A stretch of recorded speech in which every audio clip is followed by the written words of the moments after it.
How to fix and solve Facebook keeps stopping. In today's video guys, I will show you the easiest way how to fix this on your Facebook. Just follow me till the end. So first go and open the settings of your device. After this, open apps option. Here you will find all the applications that you have on your phone. You will search only for Facebook.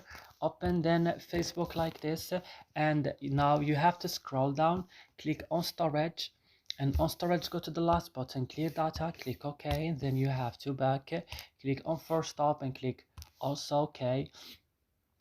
And what's next guys, you have to go and restart your phone. After this, you will find that your problem has been solved. So I hope this video is helpful for you. Don't forget to like, subscribe in our channel, and see you in another video.